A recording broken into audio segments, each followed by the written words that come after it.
છોટાઉદેપુર જિલ્લાના સંખેડા ખાતે પાણી પુરવઠા જળ સંસાધન મંત્રી કુંવરજી બાવળિયાએ અર્જુનનાથ મહાદેવ મંદિરનું મુલાકાત લીધી। ઉચ્ચ નદી ઉપર વર્ષો પૌરાણિક અર્જુનનાથ મહાદેવ મંદિર આવેલ છે। મંદિરનું ધોવાણ થતાં 2 કરોડના ખર્ચે પ્રોટેક્શન વોલ મંજૂર કરાતા તેના નિરીક્ષણ માટે આવ્યા હતા। જ્યારે કામનું નિરીક્ષણ કરવામાં આવ્યું અને સંખેડાના ધારાસભ્ય અભયસિંહ તડવી તેમજ માજી તાલુકા પંચાયત પ્રમુખ સંજયભાઈ દેસાઈ તેમજ જિલ્લા પંચાયત પ્રમુખ મલકાબેન પટેલ અને ગ્રામજનો હાજર રહ્યા હતા। મંત્રી કુંવરજી બાવળિયાએ અર્જુનનાથ મહાદેવ અને પંચેશ્વર મહાદેવ મંદિરના દર્શન કર્યા હતા અને ગ્રામજનોએ દિવાલ વધુ બનાવવા માટે રજૂઆત કરી હતી। જ્યારે ધારાસભ્યે ઉચ્ચ નદી ઉપર ચેકડેમ બનાવવા માટે ગ્રામજનો સાથે રજૂઆત કરી હતી। રિપોર્ટર રેહાન પટેલ, છોટાઉદેપુર।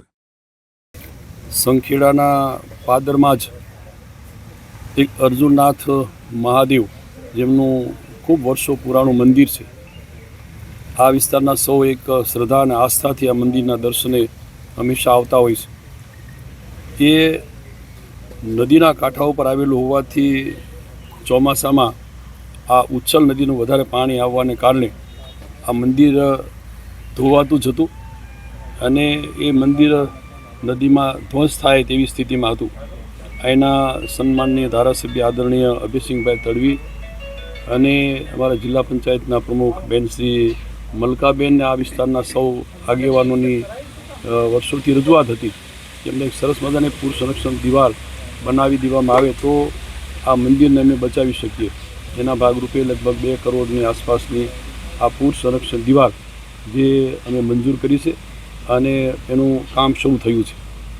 અહીંયા મુલાકાત વખતે આ વિસ્તારના સન્માનની ધારાસભ્ય અભયસિંહભાઈ અને સંગઠનના સૌ હોદ્દેદારો અને જેમને આ મંદિર પ્રત્યેની આસ્થા છે એવા સૌએ જે બાકીનું બાજુનું મંદિર છે પંચેશ્વર મહાદેવ મંદિર ત્યાં પણ એક આવી પૂર સંરક્ષણ દિવાલ બને અને બાજુમાં જ એક સ્મશાનની ભૂમિ પણ આવેલી છે ત્યાં પણ એક પૂર સંરક્ષણ દિવાલ બને કે જેથી એને બચાવી શકાય।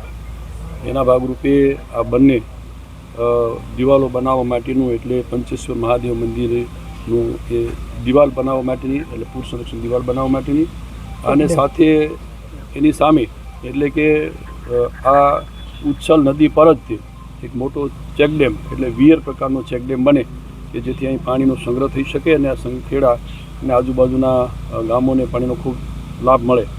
પાણી રિચાર્જ થાય, કૂવાના તળ ઊંચા આવે। એના ભાગરૂપે આ ચેકડેમ એ વિયર પ્રકારનો થશે અને ખૂબ મોટો થશે। લગભગ 15 થી 20 કરોડની આસપાસનો આ ચેકડેમ બનવાનું અમારું આયોજન છે। જે પ્રમાણે ડીપીઆર થશે પ્રમાણે એ અમે મોટો વિયર પ્રકારનો ચેકડેમ અને પૂર સંરક્ષણ દિવાલ ઘટતી પૂરેપૂરી અહીંથી આ કરી આપશું એવું